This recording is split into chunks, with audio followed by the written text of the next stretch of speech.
Je respecte évidemment à la fois la personne et la fonction présidentielle parce que je suis gaulliste. Ça ne fait pas de moi un macroniste, chacun le sait depuis longtemps. Bonjour mesdames et messieurs, bienvenue sur notre chaîne. Alors pour ce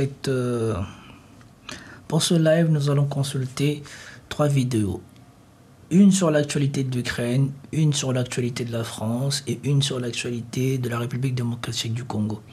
Donc sans plus tarder, on va se lancer dans les vidéos. Avant ça, je tiens à vous demander une chose. Pour m'aider à faire prospérer la chaîne et à lutter contre la censure de YouTube, je vous prie de bien vouloir liker, commenter et surtout partager les vidéos. Et surtout, n'hésitez pas à les partager avec moi-même si c'est possible, que ce soit sur Instagram ou ailleurs. Je vous remercie et nous passons en vidéo. Et maintenant, on en a fini avec l'Ukraine. On va pouvoir passer au clash entre Retailleau et Emmanuel Macron. Donc, apparemment, il y a des choses antérieures à ce qui s'est passé là. Bruno Retailleau aurait déclaré ça. Mais Europe 1 matin. 6h, 9h. Thomas Schnell. 6h48, l'heure de votre revue de presse, le tour des journaux ce matin et ces déclarations de Bruno Retailleau, le ministre. Excusez-moi, ces gens-là, ils sont chiants, donc ils peuvent te prendre la tête à tout moment. On va d'abord essayer de trouver d'où part le conflit. Et je pense que le conflit part de cet article qu'il a donné ou qu'a écrit Valeurs Actuelles de Bruno Retailleau. Le ministre de l'Intérieur durcit le ton dans une interview accordée à Valeurs Actuelles. L'été n'apaise pas les tensions au sein du gouvernement, au contraire, avec son visage en une de l'hebdomadaire. Il déclare « Je ne crois pas au en même temps ». Le patron de la droite s'en prend au macronisme dans les colonnes du magazine. Le macronisme s'achèvera avec Emmanuel Macron. Tout simplement, il n'est ni un mouvement politique, ni une idéologie. Voilà, nous sommes en train d'arriver à tout ce que j'ai dit quand il y a eu la défaite du RN aux élections législatives. Je vous ai dit, comme l'a dit Dominique de Villepin, le principe institutionnel, ou en tout cas le principe démocratique, la pratique démocratique française faisait que le président devait donner aux groupes qui se sont rassemblés comme étant ensemble et comme étant un vote. C'est ce groupe-là qui avait gagné, qui était le NFP. On aurait dû leur laisser prendre le gouvernement et ensuite les faire tomber avec une motion de censure s'ils ne convenaient pas, pour que de façon plus légale, de façon plus institutionnelle, on puisse trouver quelqu'un d'autre. Au lieu de ça, comme Macron ne voulait pas ça parce que ça allait démanteler la politique dont on voit les effets aujourd'hui, qui sont que voilà, les milliardaires raflent tout et que les Français sont de plus en plus pauvres et que la France maintenant, avant c'était les Français pauvres qui se plaignaient, non, maintenant c'est le pays qui se plaint. Et bien, comme Macron, il veut que ça reste comme ça jusqu'à la fin, et ben, il a été faire des alliances avec le RN qui était content d'être celui qui a le dernier mot sur qui va gouverner la France. Et vous voyez comment Macron et le RN, qui étaient soi-disant les opposés au premier tour, et qui étaient soi-disant les deux partis opposés, que même Macron avait appelé à faire barrage au RN, et bien comme les deux ont fini par faire alliance commune pour diriger la France et ramener la France dans la catastrophe que c'est. Et comme dans cette alliance-là, il n'avait pas suffisamment de gens, et qu'on ne pouvait pas suffisamment prendre des gens de RN parce que sinon ça serait trop gros, on ne pourrait pas le cacher, de montrer que voilà, le RN est associé à Macron. Eh bien, on a été prendre le parti des LR qui étaient inexistants, et aujourd'hui Retailleau se prend pour le Premier ministre de la France alors que son parti et lui, ils étaient inexistants. On leur a donné du pouvoir et maintenant, voilà. Et passez-moi l'expression, il chie sur Macron. Repose essentiellement sur un homme. Voilà ce qu'il dit. Et la réunion de demain en tête-à-tête avec Emmanuel Macron s'annonce musclée. ce qui ne devrait pas déplaire au président, selon Corinne Laïc. Le président ne manque jamais une occasion de brandir ses biceps. Oui, oui, littéralement. En une de l'Opinion, notre consoeur rapporte les coulisses du... Bon, ça commence à rentrer dans les bis-bis. Je ne comprends pas c'est qui cette femme. Mais voyons ce qu'elle dit. Du déplacement d'Emmanuel Macron au Canada pour le G7, accompagné de l'écrivain Emmanuel Carrère. Les deux hommes avaient déjà partagé quelques jours ensemble. Il y a 8 ans, l'auteur de L'Adversaire a donc retrouvé un président en pleine forme, loin de l'image d'un homme accablé par les mises. Bon. Ça, c'est les léchards de Macron qui racontent n'importe quoi. Moi, j'ai noté ceci. Et puis, j'ai noté Bruno Retailleau dans une réaction aujourd'hui. C'était tout à l'heure, c'était... Voilà. Non, c'était pas là. Attendez. Oui, je respecte évidemment à la fois la personne et la fonction présidentielle parce que je suis gaulliste. Ça fait pas de moi un macroniste, chacun le sait depuis longtemps. Nous sommes, avec Annie et LR, nous avons décidé collégialement. Je respecte évidemment à la fois la personne et la fonction présidentielle parce que je suis gaulliste. Ça fait pas de moi un macroniste, chacun le sait depuis longtemps. Nous sommes, avec Annie et LR, nous avons décidé collégialement, il y a plusieurs mois, d'entrer au gouvernement. Pas parce que nous sommes des proches du chef de l'État, pas parce que nous sommes macronistes, c'est simplement parce que nous voulions éviter le pire. Éviter le pire pour nous, c'était d'abord éviter le chaos à la France, au bord de la crise financière. Éviter le pire pour nous, c'était éviter les pires. Les pires, c'était la gauche mélenchonisée. Parce que si la droite avait dit non au président de la République, alors c'est la gauche mélenchonisée qui aurait gouverné la France. Il n'en était absolument pas question. Donc il y a un gouvernement qui réunit des bonnes volontés, un gouvernement que j'appellerais d'utilité publique, où on a des sensibilités différentes. Et il faut le respecter. Je respecte évidemment à la fois la personne et la fonction présidentielle parce que je suis gaulliste. Ça fait pas de moi un macroniste, chacun le sait depuis longtemps. Voilà.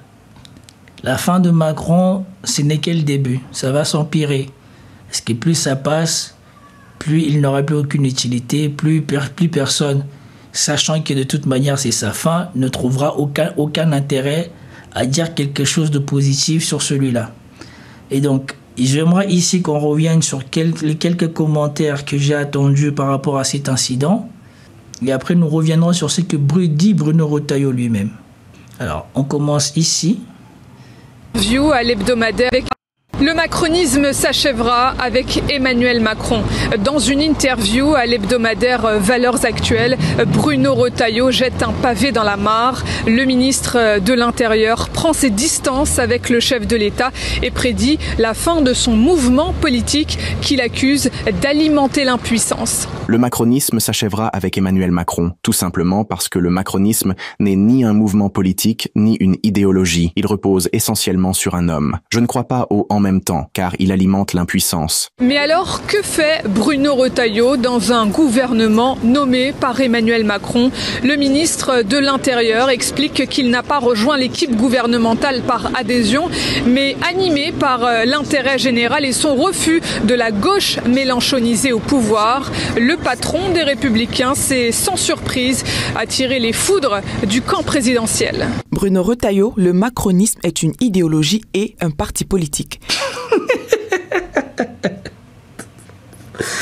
Regardez-moi ça. Regardez-moi qui vient défendre le macronisme, n'importe quoi. Tenter de diviser le socle commun, c'est affaiblir les remparts contre les extrêmes. Agir ensemble exige du respect mutuel. Le macronisme est un projet politique dans lequel se sont reconnus et se reconnaissent encore de nombreux Français. Le manque Ah bon? Lesquels? de respect n'est pas la meilleure manière de bâtir un projet rassembleur pour le pays. Le macronisme ne s'arrêtera pas, ni aujourd'hui. La pire, Aurore Berger. Franchement, je ne sais même pas s'il y a des gens. Elle est de quelle circonscription, cette femme? Ni dans 2 ans, ni après. Nous l'avons construit depuis 2017, par les idées, par les actes, par le travail de ses élus. Personne ne l'effacera.